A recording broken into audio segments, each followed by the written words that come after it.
ஏற்கனவே சொல்லிக்கிறேன், இந்த ஆன்மீகத்தை அடையணும் அப்படின்றவன் எப்படி இருக்கணும் அப்படின்ட்டு. ஒன்றும் வைராக்கியம் உள்ளவனாக இருக்கணும், அவன் உடல் தடகாத்தமாக இருக்கணும், அதே நேரத்தில் அவன் குடும்பம் ஒத்து வர்றதாக இருக்கணும், அவன் இருக்கிற இடம் அதுக்கு அட்ஜஸ்ட் பண்ணி போகணும். இப்படி போகிறவன் மட்டும்தான் அதில் போக முடியும். என்ன ஒரு பையன் ஃபோன் பண்ணுறான் முகப்போர்லேருந்து, இங்கே வந்து ஒரு உபதேசம் கூட வாங்கிட்டான். அவன் சினிமா துறையில் இருக்கிறான், டைரக்டர் வேலை செய்கிறான். அவன் என்ன சொல்கிறான், சாமி எனக்கு கடவுளை அடைஞ்சாகணும், ஆனால் எங்கள் அம்மா வந்து அது தேவையில்லாதது, நீ சினிமா துறையில் போய் பணம் சம்பாதிடான்னு. அப்போது பித்த நாம் தெரிஞ்சுக்கிறது வெறும் ஆன்மீகம். எப்போ வயசில் போனேன் நான் இந்த ஆன்மீகத்துக்குள்ளேன்னா 6 வயசு நான் இதில் அடியெடுத்து வைக்கும்போது. அந்த 6 வயசில் எனக்கு என்ன தோணுச்சு, முட்டாள்தனமான கடவுள் பக்தி தோணுச்சு.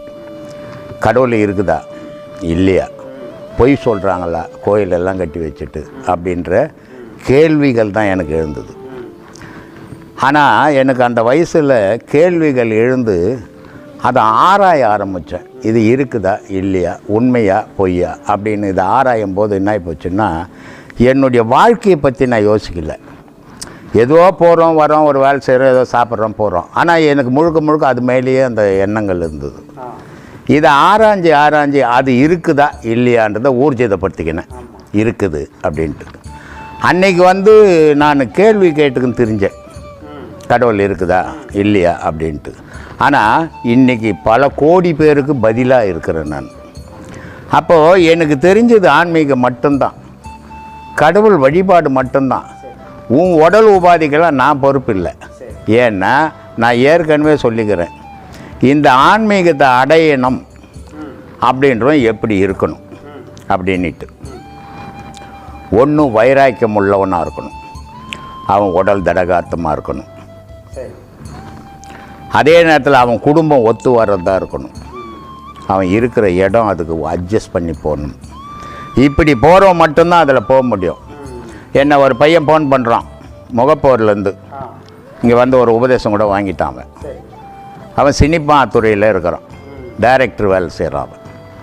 அவன் என்ன சொல்கிறான், சாமி எனக்கு கடவுளை அடைஞ்சாகணும், ஆனால் எங்கள் அம்மா வந்து அது தேவையில்லாதது, நீ சினிமா துறையில் போய் பணம் சம்பாதிடான்னு. அப்போது பித்த தாயே அவனுடைய எண்ணத்துக்கு எதிர்ப்பாக இருக்குது. ஒன்று வரான், நல்ல வழி, கடவுளை அடையணும், அந்த வழியில் நான் போகணும் அப்படின்னு வந்து உபதேசம் வாங்கிடுறான். இதெல்லாம் சொல்கிறதெல்லாம் உடவுள் தடகாத்தமாகறவனுக்கு சொல்கிறான். வீட்டுக்கு போகிறான், பொண்டாட்டி கட்டை எடுக்குது. கடவுளை தேடி போகிறவனுக்கு என்ன ஏன்டா தேடிக்கின்னு வந்த, அப்போ நான் தேவையில்லையே, இப்போ நான் வந்துட்டு பிறகு என்ன தேடு, கடவுளை விடுந்து. அவன் ஃபோன் பண்ணுறான் எனக்கு, சாமி என் பொண்டாட்டி அடிக்குது கல் எடுத்து கட்டையெடுத்து, நான் பொண்டாட்டிக்கிட்ட கூட உண்மையை சொல்ல முடியல என்னால் அப்படின்னு ஒருத்தன் சொல்கிறான். ஒரு குழந்தை குட்டிக்கிற மதுரையிலேருந்து வந்தான், உபதேசம்லாம் வாங்கினான், போயிட்டான் வீட்டுக்கு. போய் அவன் முழுமையாக தியானம் பண்ணுறான். அவன் பொண்ணு எனக்கு ஃபோன் பண்ணுது, சாமி எங்கள் அப்பா எல்லாருக்கிட்டும் சோசியலாக பேசினுப்பார், உங்கள்கிட்ட வந்ததுலேருந்து அவர் உள்ளவே உட்காந்துங்கிறார், வெளியவே வரல அப்படின்ட்டு உட்காந்துங்கிறார். நான் சொன்னேன், பூஜை ரூமில் தானம்மா உட்காந்துங்கிறார், சாராய கடையில் உட்காந்து இல்லை அப்படின்னு. அப்புறம் மறுமாதம் என்ன பண்ணார், அவர் குடும்பத்தையே இட்டுக்கு நீங்கள் ஆசிரமத்துக்கு வந்தார், இங்கே என்ன நடக்குது பாரு, நான் ஓடி போடுவேன்னு நினச்சிக்காதுன்னு. ஆனால் போனவர் அவள் தான் வரல. ஏன்னா இதை அவங்க விடமாட்டேன்றாங்க. இப்போ நீ இருக்கிற, உன் பொண்டாட்டி இருக்குது, உன் பசங்க இருக்குது, நீ என்ன பண்ணுற, இதில் வந்தோடனே உன் பொண்டாட்டிக்கு ஒரு பயம் வருது.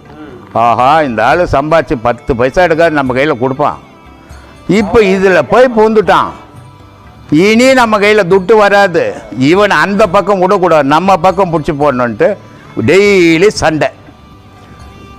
ஒரு நாள் 2 நாள் நீ சொல்லி பார்க்குற, மாதம் ஃபுல்லாக சண்டையாச்சுன்னா நீ என்ன பண்ணுவ, இவகிட்ட எதுக்கு, இவ தாலி கட்டி போட்டோம் கர்மம், இவகிட்ட எதுக்கு இவ்வளோ மல்லு கட்டி கிடக்கணும், அதை விட்டுடுவோம், இவகிட்டவே இருந்துடுவோம் அப்படின்னு கேட்டு போகுது.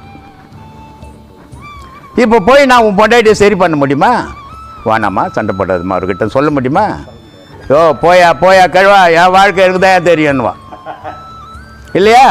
இப்படி எல்லாம் கெட்டுக்கினுக்குது. ஏன் சொல்கிறேன்னா இந்த ஞானம்ன்றது ஒரு வகை, இப்போ ஒரே வகையான வழி இது. இதுக்கு பல வகையான வழி கிடையாது. உலக வாழ்க்கையில் அவன் பல வகையாக வாழறான். அப்போ இந்த ஒரு வகையில் போகிறதுக்கு அவனுக்கு ஒத்து வரல. எத்தனை பேர் உபதேசம் வாங்கி தான் வீட்டுக்கு தெரியாத வரான் தெரியுமாங்க? தெரிஞ்சால் விபரீதமாக. ஏன்னா முன்காலத்திலலாம் என்ன பண்ணிட்டாங்கன்னா, இந்த வழியிலெல்லாம் போனால் காட்டுக்கு போடுவாங்கோ அப்படின்னு பயமுறுத்தி வச்சாங்க. அதை இப்போ பிடிச்சின்னு தெரியுறாங்க. எவன் போவான் காட்டுக்கு? பொண்டாட்டியை விட்டுட்டு போவானா? ஏதோ ஒன்றா இழப்பான். பொண்டாட்டி இழப்பானா? இழக்கவே மாட்டான். ஆனால் அந்த பயமாகப்பட்டது இன்னும் சொல்லின்னு தெரியுறான். இதெல்லாம் பண்ண உடனே இவன் உடல்நிலை நோயை இவன், ஏன்னா சாதாரணமாக நடமாடிக்கின்னு ஏதோ 4 ரூபாய் சம்பாரிச்சின்னு போகிறது வேறு வழி. இது அங்கே 60 ஆடணும். இப்படி ஆடும்போது அவனுடைய உடல் பலம் அதுக்கு ஒத்துழைக்கலை. ஒத்துழைக்காத போது அவனால் முடியல. இதுக்கெல்லாம் நீ என்ன வைத்தியம் பண்ணு சொல்லு, நான் பண்ணுறேன். அதுக்கு தான் இங்கே நான் 2 பேர் ஃபோன் பண்ணியே கேட்டாங்க. எங்களால் உட்கார முடியல, காலில் எனக்கு மறுத்து போச்சு, கால் வலிக்குது, 1 மணி நேரம் என்னால் உட்காந்து பாடம் பண்ணுறதுக்கு முடியல. இப்போ ஆரம்பத்தில் அப்படி தான் இருக்கா, நீ தொடர்ந்து உட்காரும்போது அது சரியாயிடும்னா. இல்லை சாமி, நான் கிட்டத்தட்ட 4 மாதமாக தொடர்ந்து இதே தான், எனக்கு 5 நிமிஷம் மேலே என்னால் உட்கார. இதை தான் நான் உனக்கு ஆரம்பத்திலே சொன்னேன். கடவுள் ஊனமற்றவனுக்கு கடவுள் வழியில் குணம் போவாது, உடம்பு மேலே தான் போவோன்னு சொன்னேன். இல்லை, நான் சொல்கிறத கேளு, போவோன்னு சொன்னேன்ல. இதுதான் காரணம். ஏன்னா அவன் உட்கார்ந்த உடனே கால் நோவுது. அவன் கடவுளை மறந்துட்டான். கால் வலிக்குது, நான் உட்கார முடியலையே, நான் என்ன பண்ணுறது, பாடம் பண்ணணுமே யோசிச்சுன்னா கால் மேலேயே மனம் இருக்குது. இதை மறந்தான்னா கால் இருக்குதா கை இருக்குதான்னு தெரியாது அவனுக்கு. அவன் யோகத்தில் நிற்கிறான்னு அர்த்தம். இவன் உட்காரும் போதே கால் வலிக்குதே கை வலிக்குதேன்னு உட்கார்ந்தான்னா இவனுக்கு முழுக்க ஞாபகம் அது மேலே இருக்கும். அதுக்கு தான் சொன்னான் திருமூல, ஏய் உன் மனசு உன் உயிர் எங்கே இருக்குது தேமாடா, நீ எங்கே நினைக்கிறியோ அங்கே இருக்குதுடா அப்படின்னா. அதனால் சொன்னான், மண்மனம் எங்கு உண்டு வாய்வு அங்கு உண்டு, மண்மனம் எங்கில்லை வாய்வு அங்கு இல்லை, மண்மனத்துள்ளே மனோலயமாமே அப்படின்னா. நீ உன் கை கால் உலகத்தெல்லாம் மறந்துட்டு உன் மனசுக்குள்ளவே நீ இருந்தால் ஆனந்தமாக இருக்கலாம். நீ கை மேலே கால் மேலே உலகத்து மேலே நினச்சின்னா உன் ஆனந்தம் போயிடண்டான்ட்டான். அதனால தான் நான் எல்லாருக்கும் சொல்லிடுது, இது கடவுளுக்கு மட்டும்தான் வழிகாட்ட முடியும், வைத்தியம் நான் இல்லை. ஒருத்தன் சொல்லுவான், சாமி என் பொண்டாட்டி ஓடி போயிடுச்சு சாமி, இதில் வந்தான்னு என் பொண்டாட்டி வந்துடுவாரா சாமி. ஏன்னா மானம் என்ன இல்லையாடா உனக்கு என்ன ஒருத்தன். கரூர்லேருந்து ஒருத்தன் ஃபோன் பண்ணுறான், அழுதுக்கு என்ன பண்ணுறான். சரி ஏதோ குடும்ப கஷ்டம் பழுக்குதுன்னு பார்த்தேன் நான். அவன் சொல்கிறேன், பொண்டாட்டி போயிடுச்சு சாமி, என்னால் அவளை விட்டுட்டு இருக்க முடியல சாமி. எத்தனை வருஷம்டாச்சு? 3. ஏன்டா வெக்கமே இல்லையாடா உனக்கு அப்படின்னு. இதுக்கெல்லாமா நான் பொறுப்பு இல்லை. அவனுக்கு ஒன்றும் தெரியல, சாமியார் கச்சாரு எத்தியோ ஒன்று கேளு. எனக்கு வேலை இல்லை, வெட்டி இல்லை, என் பொண்ணுக்கு புள்ள கிடைக்கல, மாப்பிள்ளை கிடைக்கல, வீடு கட்டலை, என் பொண்டாட்டி ஓடிச்சு, என் புருஷன் ஓடி போட்டா, இதுக்கெல்லாம் நான் இல்லை ஆள். அதெல்லாம் நீ பார்த்துக்கோ. நான் ஏற்கனவே சொல்லிக்கிறேன், உடல் விஷயத்தை வைத்தியர்கிட்ட போய் பார்த்துக்கோ, கடவுள் விஷயத்தை என்ன கேளு சொல்கிறேன். நல்லா இருக்காங்க ஏன்பா திடகாத்தமாக்குறேன்னா உன்ன உள்ள திடகாத்தமாக்குறது அர்த்தமா? இந்த அமாவாசை போன தேன் கூண்டு பாரு எத்தனை பேர் இருக்கிறான் தெரியுமா?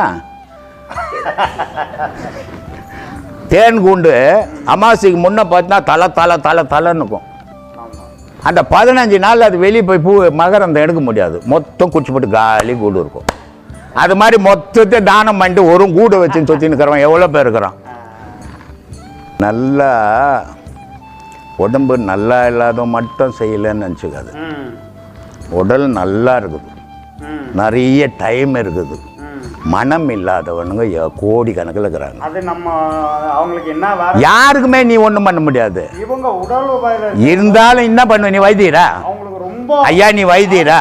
சரிப்பா, நீ ஒரு உடம்பு சரியில்லைப்பா, அவரை நல்லா ஆக்கி நீ உபதேசம் கொடுக்கணும்பா. நீ இட்டுன்னு போன 2 லட்ச ரூபா கொடுக்குறியா? பின்ன உனக்கு எதுக்கு இந்த வீணு வேலை? அவன் கேட்பான். ஒருத்தன் உட்காந்து டீ சாப்பிட்டுக்கினே இருந்தேன், ஒருத்தன் டீ சாப்பிட்டுக்கினே இருந்தேன் உட்காந்துக்கின்னு. ஒருத்தன் வந்தான், சாமி எனக்கு வீசிங்க, உங்களாந்து வந்தா போயிடுமாண்ணா, இந்த பக்கமே வராதேன்னு. அதே வீசிங்க சரவணை வீசிங்கில் சுற்றிங்கிறாரு இப்போ இல்லையா? இது அவன் கேட்டுக்குன்னு அதுக்காகவே வர உண்டு, அவனை சேர்க்கவே கூடாது. கடவுளை தேடி வரவனுக்கு நீ கஷ்டப்பட அவன் கூட தப்பு இல்லை. ஆனால் இது காரணத்துக்கு அந்த காரணத்துக்கு வரவனே இங்கே சேர்த்துக்கிறது வேஸ்ட்டு. அதனால தான் சொன்னான், பிழைப்பதற்கு வழி சொன்னால் கேட்க மாட்டான், பெண்டாட்டி மனங்குளிர பேசும் மாடுன்னு தான் சொன்னான்.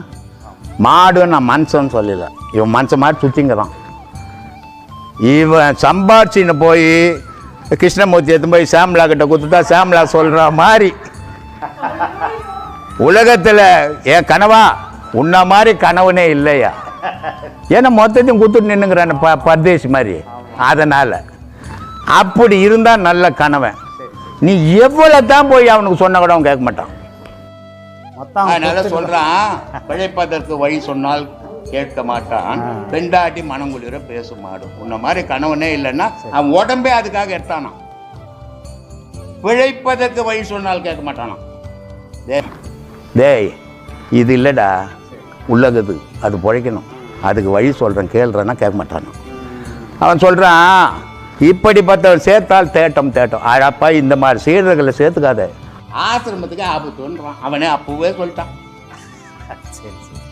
ஏன்னா அவனால் முடியாது, அவன் என்ன பண்ணுவான். அதனால் வேஸ்ட்டு. சொல்ல வேண்டியது என் கடமை, செய்தா செய்யலாம் போடான்ட்டு போயின்னு இருப்பேன். நான் எவனை பற்றி நான் கவலைப்படுறதே கிடையாது. நான் ஏன் கவலைப்படணும்? அவனை பற்றி அவன் கவலைப்படணும். அவனே கவலைப்படணும், நான் ஏன் கவலைப்படணும்? ஆனால் அவனுக்கு கண்ணில் கண்டது காட்சி, அவன் செய்யறது அவனுக்கு சரி போட்டுமே, நமக்கு என்ன போச்சு? நம்ம எங்கே இருக்கணுமோ அங்கே இருக்கணும், நம்மளை நம்பி வரவனுக்கு சொல்லி கொடுக்கணும். இதுதான் நம்ம வேலை.